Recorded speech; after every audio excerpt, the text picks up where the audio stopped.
나는 나라와 민족을 위하여 변치 않고 항쟁하다가 내가 죽을 각오로 민족의 독립을 위하여 싸우겠다.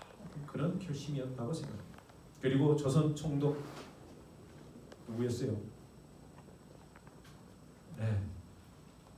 이토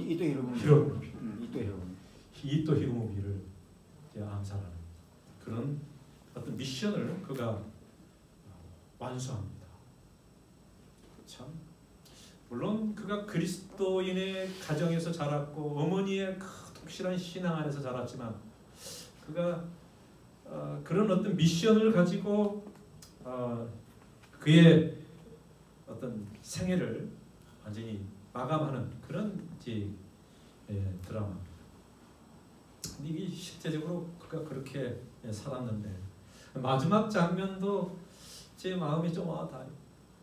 그 이제 사형을 언도를 받게 되었는데 어머니 이게 말이 뭐냐면 너는 대한민국 남아왔어. 죽음을 두려워하지 마라. 그저 구질구질하게 살려고 하지 말고 죽어라. 대한민국을 해 죽으라고 어머니가 이야기해요. 어떤 그 죽음을 생각하면서 비장한 각오를 가지고 그 형틀을 향하여 가는 그 모습이 참 장엄하게 느껴졌어요. 두려움 없이 죽음을 향하여 담담하게 걸어가는 그 모습. 그리고 그가 순교 아닌 순교를 당하게 된 것입니다. 저는 그 장면을 보면서 예수님의 모습을 좀 그려봤어요. 예수님도 이 땅에 어떤 미션을 가지고 오셨고 그가 죽을 줄 알고 오셨어요. 그 죽음을 두려워하지 않고 십자가를 향하여 그가 가는 그 모습은 참 장엄 숭고합니다. 두려움 없이 나의 사랑하는 내 피조물들 인간을 위하여 내 목숨을 바치면서 그들을 구원하기 위하여 그 길을 갔다고 하는 사실을 알게 됩니다. 가족을 등진 것처럼 하늘을 등지고 이 땅에 오셨어요. 그리고 그는 십자가에 피를 흘리고 돌아가셨습니다. 그 모든 장면들은 이 세상의 그 어떤 것보다도 더 드라마틱하고 더 감동적인 이야기. 이게 바로 성경에서 이야기하고 있는 이 구속의 경륜, 하나님이 이 인류를 구원하기 위한 하나의 드라마의 그 놀라운 장면이 거기에 실제적으로 있었던 사건이 되는 것입니다. 저는 그래서 예수님의 삶은 어떻게 보면은 우리 모든 작은 예수님을 따라가는 사람들에게 하나의 본이 되고 우리도 예수님처럼 살아야 되겠다고 하는 어떤 그런 각오와 그런 결심으로 우리가 살 때에 예수님께서 말씀하신 것처럼 진정한 우리의 미션을 우리의 삶의 목적을 우리가 완수하고 살 수 있다. 저는 그렇게 생각을 합니다. 여러분 다 같이 한번 성경을 누가복음을 펴보시기 바랍니다. 저는 마태, 마가, 누가, 요한복음 가운데서 특별히 누가는 사도행전을 기록한 이 복음 저자입니다. 우리 이장로님께서 자주 강조하신 것처럼 이 사도행전은 무슨 행전이? 성령 행전 아닙니까? 성령에 대해서 강조하고 성령의 능력과 성령의 부흥과 이 모든 것에 대해서 그 어떤 제자보다도 더 강조한 부분이 많이 있습니다. 그 누가는 바로 사도행전과 함께 누가를 쓰면서 이 모든 일의 근거를 잘 성령에 의해서 다 수집하고 이것을 다 또 나름대로 정리하면서 이것을 이렇게 고백합니다. 다른 데서 찾아볼 수 없는 그런 부분들이 가끔 나옵니다. 1장 35절에 보면 동정녀 마리아가 나옵니다. 동정녀 마리아가 성령에 의해서 잉태되어서 하나님의 아들 예수 그리스도가 탄생하게 되었다고 하는 사실을 우리에게 알려주고 있습니다. 그리고 3장 3절 이렇게 이하에 보면은 또 다른 인물이 하나 나오는데 예수님의 그 사역을 메시아의 오심을 위해 준비시키는 자가 있는데 그게 바로 성경 구약에서 예언된 대로 주의 그 메시아의 오심을 위하여 준비한 누구예요? 침례 요한에 대해서 얘기합니다. 참으로 이 땅에 태어난 사람 중에서 가장 위대한 사람이라고 예수님에게 칭찬을 받았던 사람, 이 땅에 태어난 자로서 가장 귀한 위대한 인물로 예수님께서 이야기하셨습니다. 그 침례 요한이 성령에 이끌려서 회개의 침례를 전파하는 장면이 나옵니다. 여러분 여기서 다 뭐의 공통점이 성령에 의해서 이루어지고 있다고 하는 사실. 이 모든 메시아의 사역은 하나님이 태초부터 미리 제정하셨고 계획하셨던 일로서 지금 바야흐로 때가 되어 시행되고 있는 어마어마한 사건으로 성경에 나옵니다.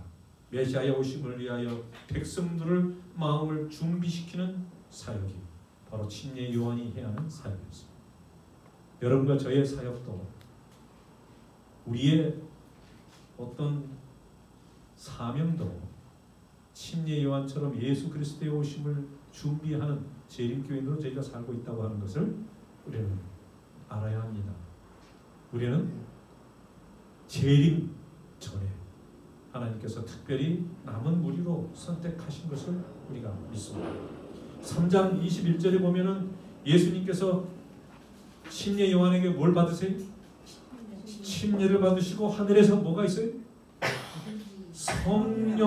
성령께서 무슨 모양으로? 비둘기 모양으로 나타나십니다. 놀라운 사건. 성령이 임재하세요. 그리고 예수님의 미션, 메시아의 사역이 진행되고 시작됨을 알리는 하늘의 음성이 들립니다. 아버지께서 뭐예요? 이는 나의 사랑하는 아들이요 기뻐하는 아들이다 라고 증거하고 계십니다.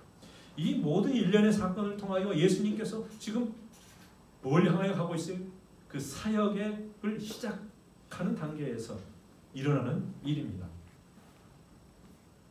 그래서 이 누가복음 4장에서 보면 예수님께서 광야에서 시험을 받으시는 게 나옵니다. 여러분 이 광야에서 시험을 받은 것은 상당히 중요한 의미가 있어요. 첫째는 누가 에덴 동산에서 실패했어요? 첫째 아담이. 그가 사탄의 그 유혹의 꾀임에 빠져가지고 불순종하고 말씀을 거역하고 하나님의 성품, 하나님의 그 거룩하신 성품에 대해서 의심을 갖게 되고 도전하게 되는 사단의 하는 그 똑같은 그런 반역을 동참하게 되는 그런 아쉬운 실패가 있었습니다. 여러분 그래서 이 이스라엘 백성들이 광야에서 몇 년 동안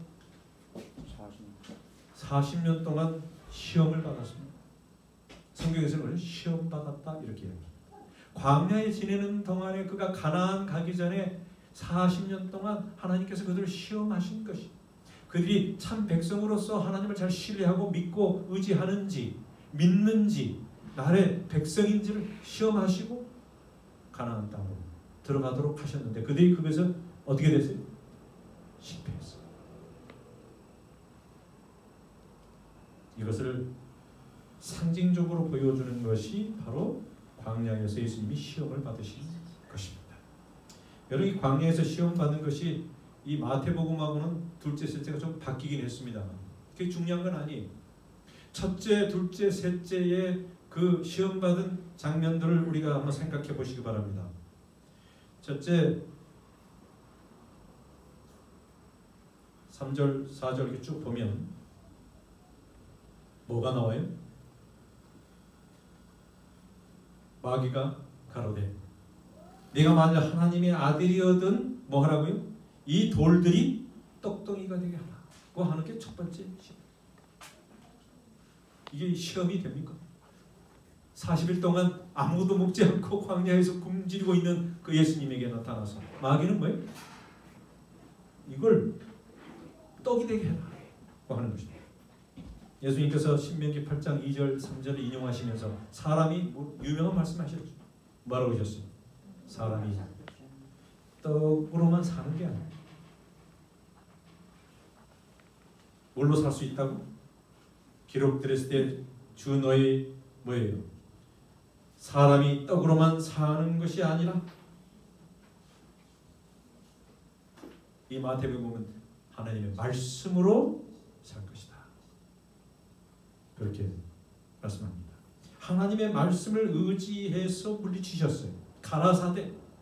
그리고 하나님의 말씀으로 산다라고 하는 말씀을 하신 것입니다. 떡이 아니라 뭐예요? 말씀. 여기에 대해서 우리는 하나님께서, 예수님께서 왜 우리에게 사람이 떡으로만 사는 게 아니고 하나님의 말씀으로 산다고 하셨을까? 여기에서 예수님의 사역의 시작이 어떤 방향으로 가는지에 대해서 우리는 짐작해 볼 수 있어요. 자, 두 번째는 이렇게 얘기합니다. 나에게 뭐하면? 6절부터 보면은 절하면 권세와 영광을 주겠다고 합니다. 절만 하면, 나를 따르고 나를 순종하면 내가 이 세상에 줄 수 있는 모든 영광과 권세와 모든 걸 너에게 줘. 그걸 내가 첫째 아담에게 뺏어왔는데 내가 이제는 너에게 돌려줄 테니 구속 사역에 대해서 그렇게 힘들게 할 필요가 뭐가 있겠냐. 그 골고다의 그 십자가를 너가 질 필요가 없다고 하는 그런 유혹이었어요. 그랬을 때 예수님께서 뭐라고 대답하셨어요? 하나님을 온전히 신뢰하고 굴복하고 전적으로 의지하라고 하는 그런 말씀을 하면서 주 너희 하나님을 경배하고 다만 그를 섬기라. 그렇게 어떻게 하라고요? 오직 하나님께만 경배하라 라고 하는 대답을 했어요. 여러분, 이 태초부터 이 마지막까지 사탄이 가지고 있는 어떤 전략 가운데 인간을 유혹하는 그 첫째와 마지막, 어떤 면에서 전부가 이 대쟁투의 이슈가 뭔지 아세요? 뭘로 유혹하는 것 같습니다. 이 대쟁투의 이슈는 성경을 전체적으로 보면 아담 때부터 마지막 계시록에 있는 끝까지 보면 사탄은 경배, 예배에 대한 이슈로 인간을 유혹합니다. 누구를 섬길 것인가? 누가 참 하나님인가? 왜 그분을 섬겨야 되는가? 라고 하는 주제로 사탄은 유혹하는 것입니다. 예수님께서는 그래서 이 땅에 오셔서 시험을 받으면서 마귀의 그 두 번째 유혹을 물리치셨어요. 어떤 식으로요? 온전히 하나님께만 경배하고 그분에게 온전히 믿고 의지하며 살아야 된다고 하는 것이죠. 여기서 강조하고 있는 것은 믿음입니다. 첫 번째는 말씀이라면 두 번째는 뭐예요? 믿음. 믿음으로 그를 섬기는 것이죠. 세 번째, 만일 하나님의 아들이어든 뭐라고 해요? 뛰어내리라.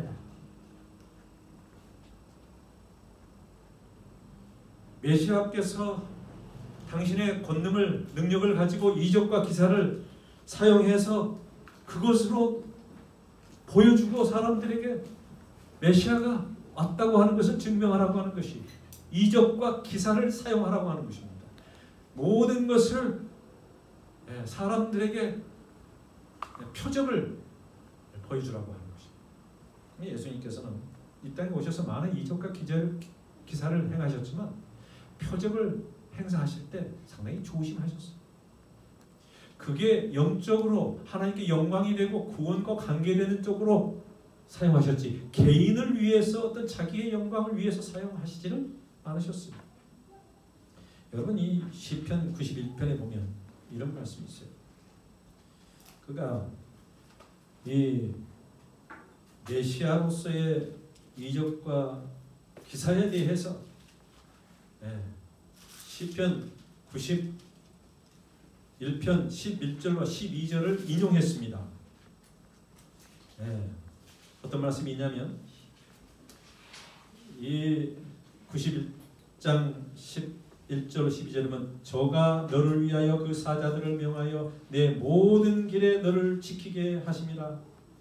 저희가 그 손으로 너를 붙들어 발이 돌에 부딪히지 않게 하리로다.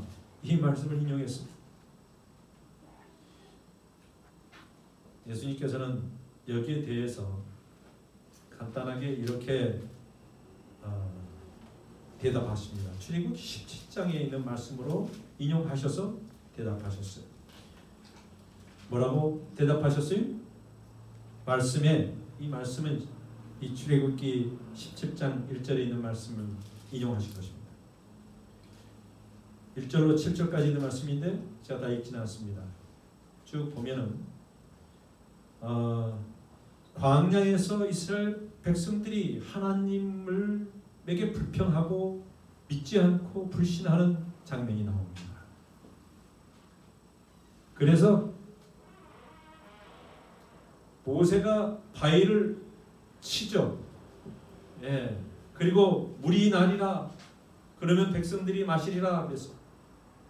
그래서 모세가 이스라엘 장로들의 목전에서 그대로 행했습니다. 7절에 그가 그곳 이름을 마사라 또는 무리바라 불렀으니 이는 이스라엘 자손이 다투었으며 또한 그들이 하나님을 시험하여 이르기를 여호와께서 우리 중에 계신가 아닌가 하였음이더라.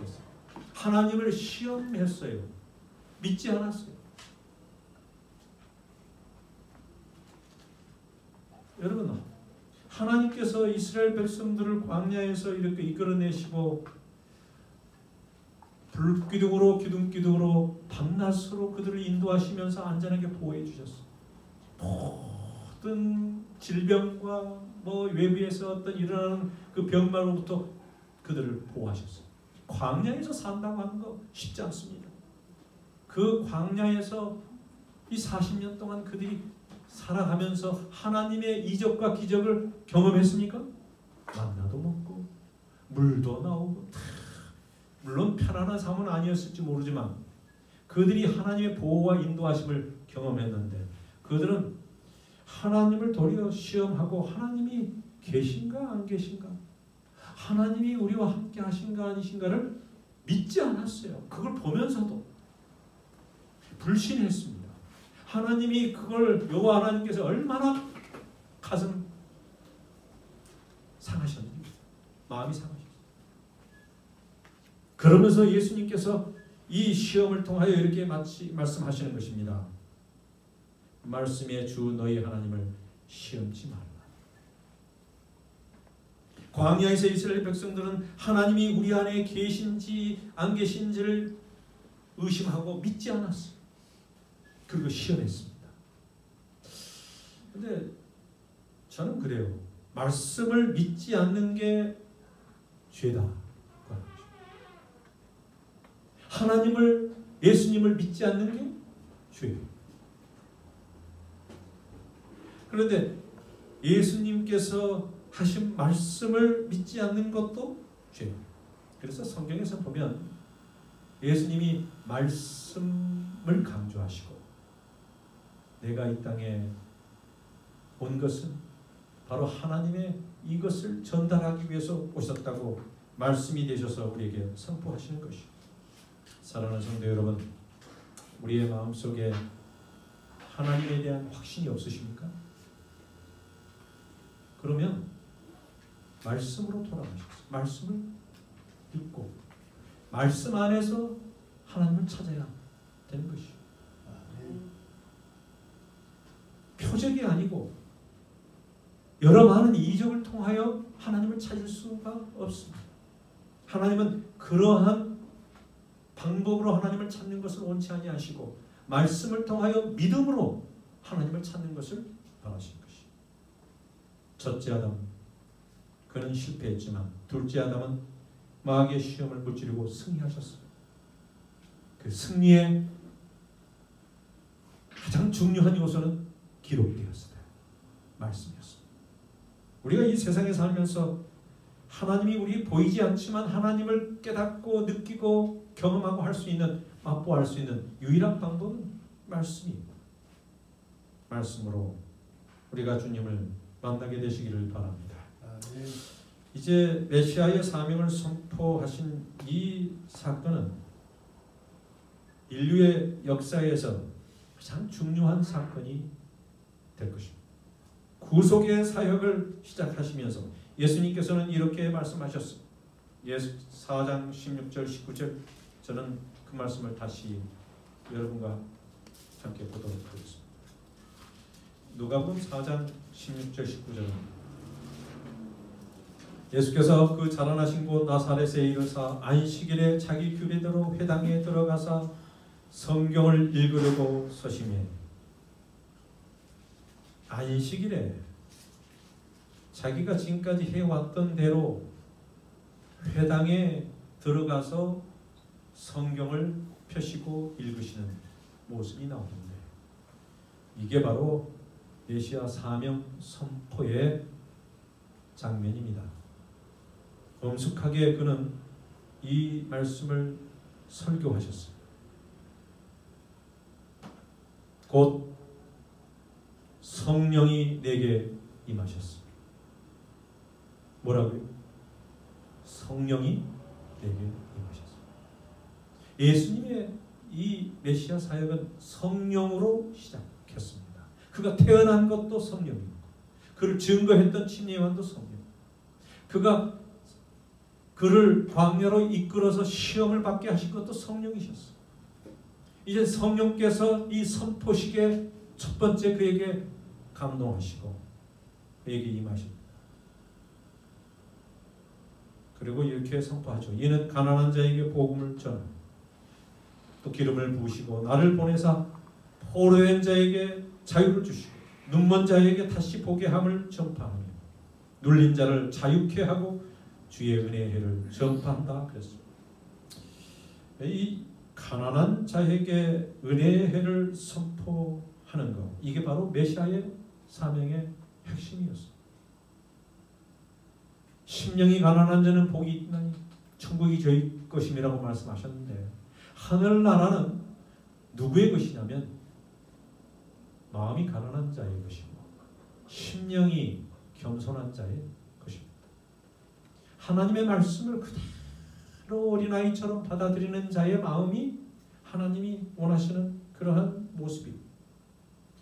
무너졌던 하나님과의 언약을 회복하는 것이 바로 예수님의 사명 중에 하나였습니다. 아담과 하와가 범죄하고 다시는 돌아갈 수 없는 그런 죄 가운데서 있었지만 예수님께서는 그들을 다시 회복시키시고 죄에서 구원하시기 위해서 이 땅에 오신 것입니다. 그 모습을 어떤 식으로 표현했냐면 포로된 자에게 자유를 선포하시는 모습을 묘사하고 있습니다. 여러분, 우리가 죄 가운데서 자유롭지 못합니다. 죄의 종이 된 우리 모든 인간들은 항상 죄 안에서 이 세상에서 살고 있습니다. 진정한 자유는 예수 그리스도 안에서 얻을 수 있습니다. 오늘도 예수님이 우리에게 자유를 주시기를 간절히 바랍니다. 아멘. 여러분, 나 자유 얻었네, 너 자유 얻었네, 우리 자유 얻었네, 그 참여하시죠. 그 기쁨을 복음을 통하여 우리 모두에게 주신 하나님께서 기뻐하고 즐거워하고 행복하게 살기를 원하십니다. 바로 이 해방을 이스라엘 백성들은 매 50년마다 경험을 했어요. 반복해서 이것을 희년이라고 합니다. 메시아의 이 해방의 날을 경험하도록 하셨어요. 여러분, 우리가 이 땅에서도 그것을 체험하며 사는 건 참 중요합니다. 하늘에 가기 전에 하늘에서 우리가 누리게 될 영원한 자유와 이 해방의 그런 영광스러운 날을 맞이하기 위해서, 재림의 그 순간을 맞이하기 위해서는 이 땅에서 자유를 경험해야 되는데, 그게 바로 은혜의 이 천국이 우리 안에서 임하여서 우리가 예수 그리스도로 말미암아 진정한 자유를 얻는 것이, 이 희년에는 이스라엘 백성들이 땅을 경작하는 것을 중지했습니다. 다시 그들은 조상의 땅을 되찾게 되었습니다. 타향에 사는 사람들은 고향집으로 돌아가게 됐습니다. 빚진 자들은 빚을 탕감받게 되었습니다. 노예들은 자유를 얻게 되었어요. 그 바로 진정한 해방이었습니다. 여러분, 예수님께서 이 땅에 오셔서 여러분들에게 이 복음을 선포하시고 그런 축복을 여러분이 경험하고 계십니까? 진정한 해방, 진정한 자유, 진정한 기쁨, 주님께서 우리에게 주기를 원하시는 것이요. 그게 언제 선포되었어요? 안식일에 선포되었습니다.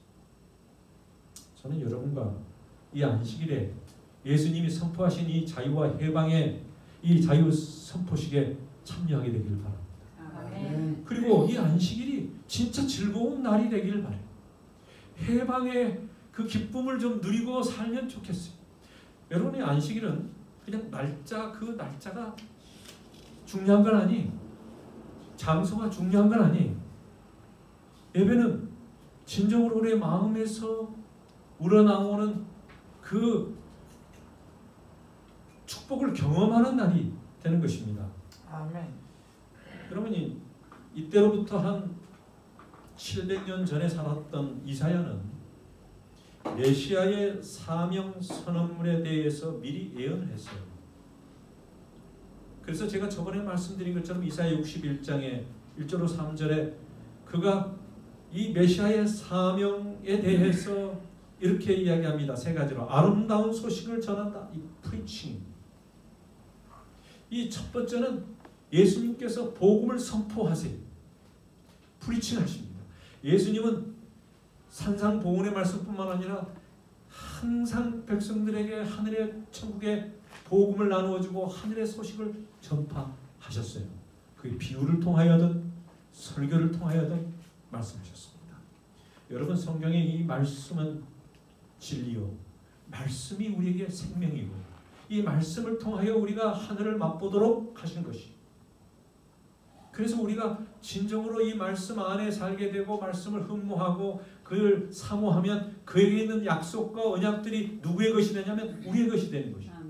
예수님이 말씀하신 것이 다 우리의 생명으로 우리 안에 있게 되는 것입니다. 그게 진정한 변화의 기쁨이 이 안식일에 충만해야 되는 거예요. 이 충만함을 가지고 우리가 밖에 나가서 그 충만함으로 살아가는 것을 하나님이 원하시는 것이 이 안식일을 제정하신 목적입니다. 그래서 프리칭하신 예수님의 그 음성을 듣기를 원하시면 2000년 전으로 돌아가서 우리가 갈 수는 없지만 그때 하셨던 그 말씀을 다시 받는 것이, 똑같이 경험할 수 있는 것입니다. 그때 말씀하신 예수님이나 지금 말씀하신 예수님이나 그 내용이 같은 거예요. 천국 복음이 똑같은 것이 우리에게 똑같은 약속과 언약을 주시는 것입니다. 예수님의 이 아름다운 소식이 전해질 때 그걸 듣고 기뻐하며 감사하며 찬양하며 예배드리는 우리 구리 외국어교회 모든 성도들이 다 되시기를 간절히 바랍니다. 아멘. 예수님께서 이 땅에 오신 것에 대해서 이사야는 마음이 상한 자를 고쳤다 그랬어요. 여러분, 이 힐링, 프리칭 앤 힐링인데 예수님의 사역의 오른팔 왼팔이에요. 왜? 그는 설교하시고 고치셨어요. 저는 우리 교회의 사명이 바로 프리칭 앤 힐링이라고 생각합니다. 마음이 상한 자, 포로된 자, 억눌린 자, 뭔가 두려움이 있는 자,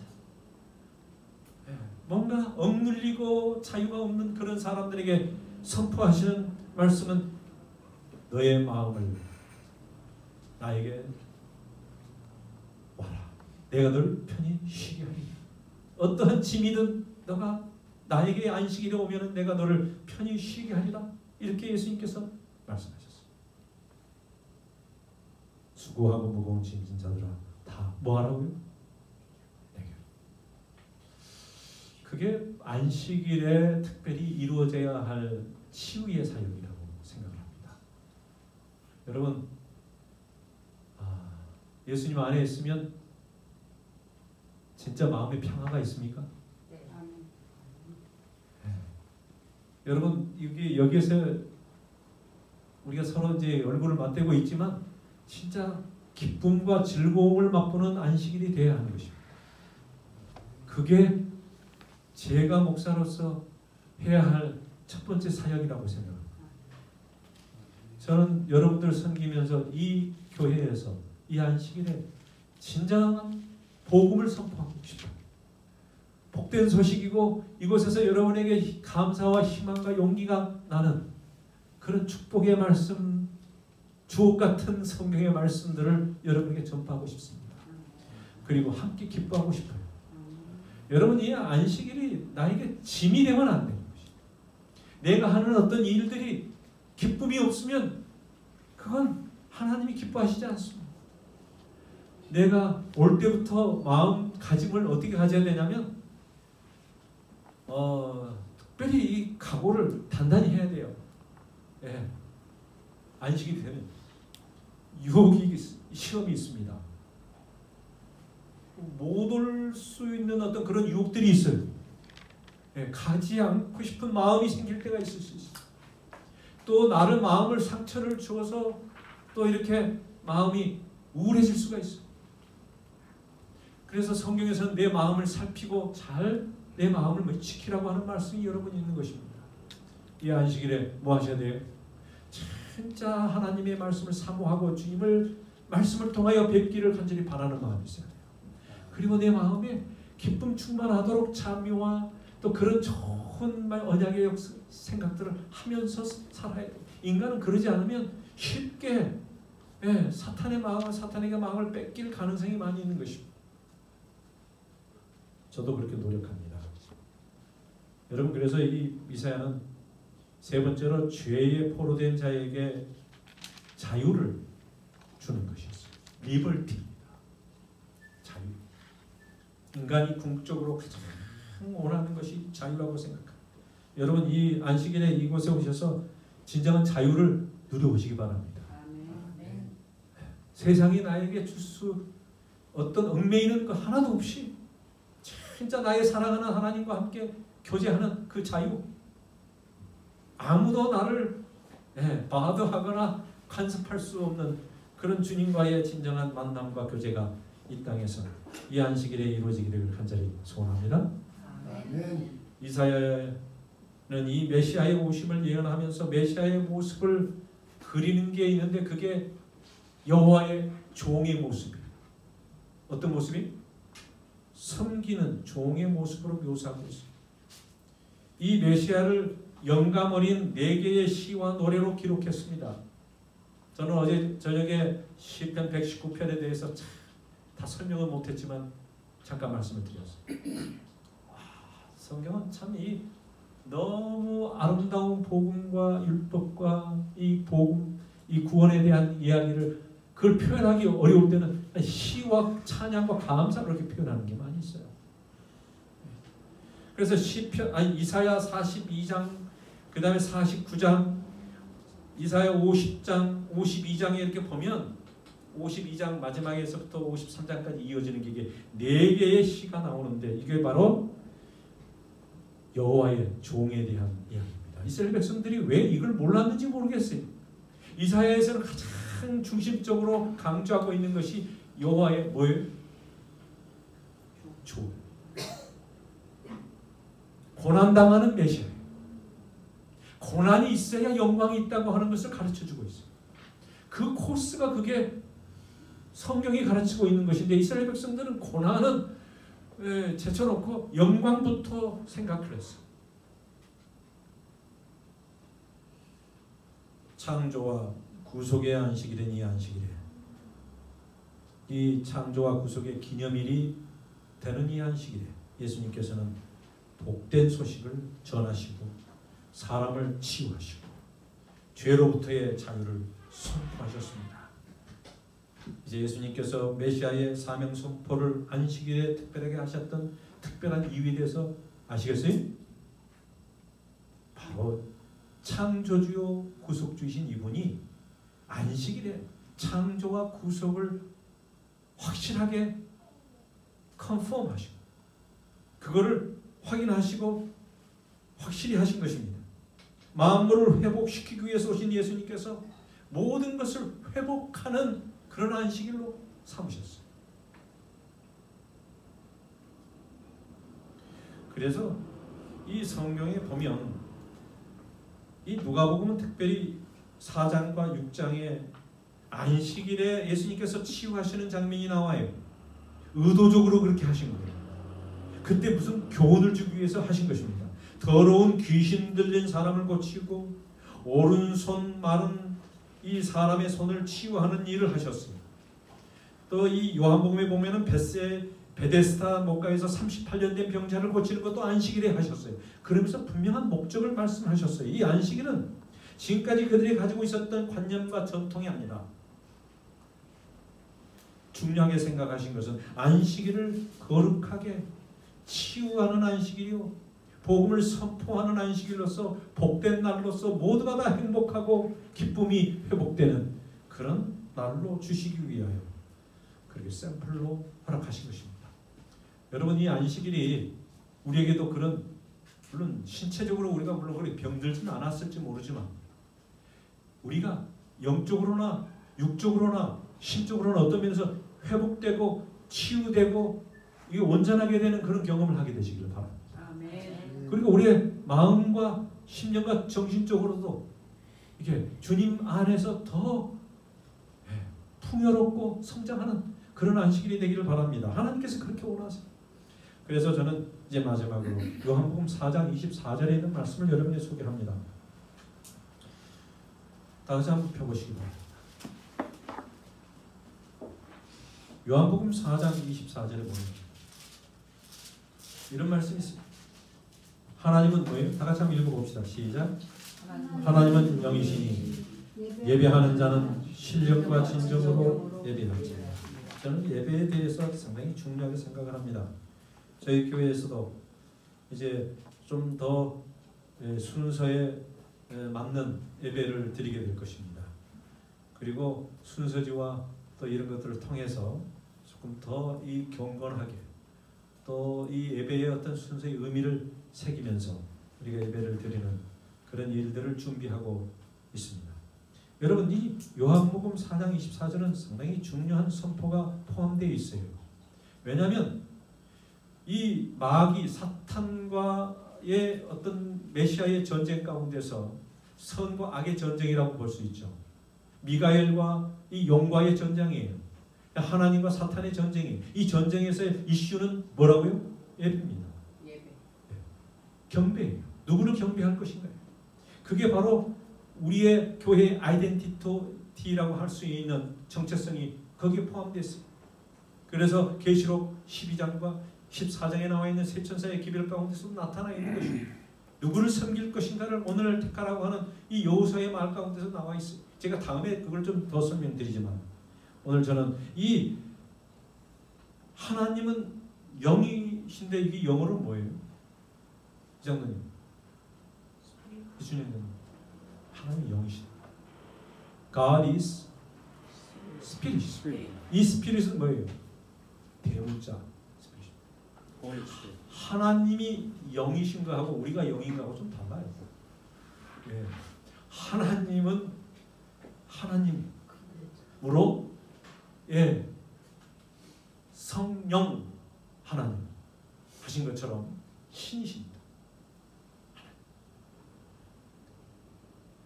그런데 우리 예배하는 자는 신령과 진정으로 예배한다 그랬을 때 이 those who worship Him must worship in spirit and truth. 영과 진리로 진정으로, 신령과 진정으로 이렇게 했어요. 우리가 아는 것처럼 여러분 신령이라고 하는 말을 그냥 간단히 말하면 스피릿이에요. 우리 정신입니다. 네. 우리의 마음에 가장 깊숙이 있는 어떤 영적인 그런 생각이에요. 아멘. 하나님을 들을 때, 예배를 드릴 때 여러분 어떤 마음으로 드리는지가 상당히 중요하다고 하는 것이, 참으로 예배하는 자들에 대해서 SDA 성경 주석에서는 이렇게 설명을 하고 있어요. 마음 속에서 우러나오는 예배를 드리는 자. 그래서 예배는 우리가 스피릿으로, 영으로 드려야 돼요. 이 영이라고 하는 것 가운데서는 이 마음으로 정성을 다하고 심령에 우리의 모든 영혼의 마음을 다하여 드리는 그런 자세가 필요해요. 그래서 이것을 성심성의껏이라고 표현합니다. 그 다음에 마음과 감정의 최상의 기능들을 다하여 이렇게 표현했어요. 그러니까 이게 최고의 우리의 마음과 뜻과 정성과 목숨과 이 다 하는 것을 우리가 스피릿이라고 하는 것이죠. 그리고 우리는 하나님이 우리 받으시는 예배는 뭐냐면 그런 진정성이 있는 예배를 원하시는 것입니다. 그런 마음을 다하는 것이 가장 중요한 것이고, 진리의 원칙들을 마음에 새기는다고 하는 그런 뜻이 거기 포함되어 있어요. 진리 안에서 참되게 하나님께 경배하는 것도 포함되어 있는 것입니다. 그래서 이 하나님은 영이라고 하는 이 말 가운데서 우리가 하나님께 경배한다고 하는 것은 예배하는 사람들의 마음, 정신, 상태, 특히 마음의 상태를 이야기하고 있고 우리의 동기와 우리의 진실성을 이야기하고 있습니다. 그래서 truth, 진실성, 진리 이렇게 이야기합니다. 그게 한마디로 표현하기가 쉽지 않아서 여러 단어로 제가 표현을 했어요. 여러분, 우리도 상당히 다양한 마음을 가지고 있어요. 표현하기가 좀 쉽지 않습니다. 내가 진정으로 이 영의 진심으로 하나님을 만나는 마음이 뭘까? 우리 각자가 곰곰이 생각해 보시고 내가 할 수 있는 최선의 정성으로 하나님께 바치시게 되기를 바랍니다. 이게 하나님이 원하시는 것이. 저는 이 디모데전서 1장 4절 5절에 보면 믿음 안에 있는 하나님의 이 경륜에 대해서 이야기를 하면서 이 경계의 목적은 사랑이다. 그랬어요. 이 율법의 목적은 사랑이에요. 맞죠? 근데 이 사랑이라고 하는 것은 뭐냐면 마음과 우리의 양심과 우리의 믿음이 합하여져서 드리는 것을 사랑이라고 그렇게 표현하고 있습니다. 그래서 하나님께서 이 예배에서 우리의 마음과 양심과 무엇도 포함되어 있어요? 우리의 믿음이 포함되어 있다. 그렇게 디모데전서 1장 4절에 말씀하고 있어요. 그래서 우리가 드리는 이 마음에 뭐가 꼭 들어가야 되냐면 믿음이 들어가야 되는 것입니다. 예배를 드릴 때 예수 그리스도의 말씀을 믿고 그가 메시아임을 믿고 또 그분이 우리에게 주신 말씀을 그대로 순종하고자 하는 그런 믿음을 가지고 그 마음을 가지고 하나님께 나와서 드리는 것이에요. 그러니 기본적인 자세가 분명하게 나타나 있는 것입니다. 여러분 꼭 그걸 기억하시고 하나님께 참으로 경배하시게 되기를 바랍니다. 진정으로 경배드릴 때 하나님께서 그 예배를 받으시고 우리에게 한량없는 축복으로 채워주실 것입니다. 요한복음 8장 40절 지금 하나님께 들은 진리를 너희에게 말한다 그랬어요. 진리는 누구에게 들은 거예요? 예수님께서 하나님 아버지에게 들은 진리를 우리에게 선포하신 것입니다. 그러니 결국 이 모든 말씀은 누구에게 오신 거예요? 하나님으로부터 온 것인 것입니다. 내가 스스로 말한 게 아니고 누가예요? 하나님으로부터 왔어요. 그 다음에 예수님께서는 뭐냐면 나는 길이요 진리요 생명이다. 내가 바로 진리다. 그렇게 말씀하시고 내가 말하는 그 말이 바로 예수 아버지께서 주신 것이고 나를 통해서 주신 것이다. 그리고 성령 하나님에 대해서 마지막으로 이렇게 합니다. 요한복음 6장 13절에 그 그러나 진리의 성령이 오시면 그가 너희를 모든 진리 가운데로 인도하시리니 그가 자유로 말하지 않고 오직 듣는 것을 말하시며 장래일을 너희에게 알리시리라. 사랑하는 성도 여러분, 성령으로 시작하여 성령으로 끝났습니다. 그게 바로 예수님의 사역입니다. 여러분과 저희의 사역도 마찬가지고 예배도 마찬가지고 하나님께 드리는 이 안식일의 모든 것들이 성령의 진리 안에서 우리를 이끄시고 우리를 인도하시는 그 성령의 역사에 의해서 우리가 진실로 성령으로 뭐를 신령과 진정으로 주님께 경배드리라. 살아있는 하나님의 귀한 백성이 되시기를 예수 그리스도의 이름으로 축원합니다. 아멘.